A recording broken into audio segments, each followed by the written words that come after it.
మూసీ ప్రాంత పేదలకు మనోధైర్యం కల్పించేందుకు బీజేపీ బృందం 20 ప్రాంతాల్లో బస్తీ నిద్ర చేపట్టింది. అయితే బీజేపీ ఒక్కరోజు నిద్రతో ఒరిగేదేమీ ఉండదని కాంగ్రెస్ విమర్శిస్తే, మూసీ పునరుజ్జీవనానికి ప్రభుత్వం కొత్తగా చేయాల్సిందేమీ లేదని 1100 కోట్లు ఖర్చు చేస్తే సరిపోతుంది అంటోంది బీఆర్ఎస్.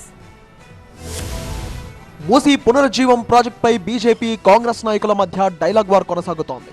సియోల్ తరహాలో హైదరాబాద్లోని మూసీని పునరుద్ధరిస్తామని ఈ నెల 8వ తేదీన నల్గొండ జిల్లాలోని మూసీ నది పరివాహక ప్రాంతంలో సీఎం రేవంత్ రెడ్డి పాదయాత్ర చేశారు. ఆ సందర్భంగా మూసీ పునరుద్ధరణను అడ్డుకుంటే బుల్డోజర్తో తొక్కేస్తామని రేవంత్ రెడ్డి హెచ్చరించారు. అయితే రేవంత్ వ్యాఖ్యలకు స్పందించిన బీజేపీ మూసీ ప్రాంత పేదలకు మనోధైర్యాన్ని కల్పించేందుకు బస్తీ నిద్ర చేపట్టింది. అంబర్పేట్ తులసిరామ్ నగర్లోని మూసీ పరివాహక ప్రాంతంలో కేంద్ర మంత్రి, రాష్ట్ర బీజేపీ అధ్యక్షుడు కిషన్ రెడ్డి ఆధ్వర్యంలో బీజేపీ బృందం బస్తీ నిద్ర చేసింది. పేద ప్రజల కోసం ఒక ముఖ్యమంత్రి గారు మాట్లాడే మాటలు అవి.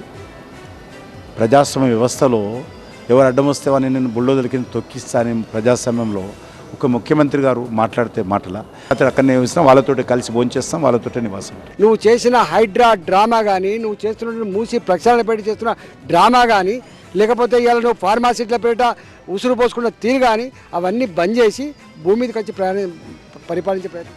ప్రజల అటెన్షన్ ను డైవర్ట్ చేయడానికే కిషన్ రెడ్డి మూసీ బస్తీలో నిద్ర కార్యక్రమం చేస్తున్నారని, ఒక్కరోజు నిద్ర చేస్తే ఏమొస్తుందని మూసీ ప్రక్షాళన చేసి తీరుతామని టీపీసీసీ చీఫ్ మహేష్ కుమార్ గౌడ్ స్పష్టం చేశారు.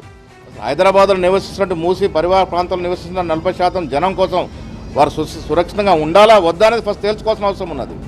ఇలా ఒక్కరోజు 2 రోజులు ప్రజల అటెన్షన్ డైవర్ట్ చేయడానికి అక్కడ నిద్ర వేసినంత మాత్రం జరిగేదేమీ లేదు.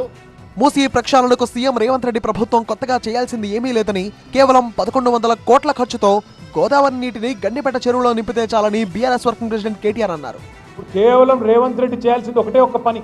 1100 కోట్ల రూపాయలతోని ఆ గోదావరి నీళ్ళు తీసుకొచ్చి గండిపేటలో పోస్తే చాలు. ఆయన కొత్తగా చేయాల్సింది ఏమీ లేదు.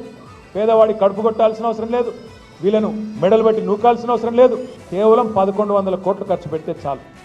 మూసీ పునరుజ్జీవంపై అధికార ప్రతిపక్ష పార్టీల మధ్య మాటల మంటలు కొనసాగుతుండగానే బీజేపీ నేతల బృందం బస్తీ నిద్ర కార్యక్రమం చేస్తోంది.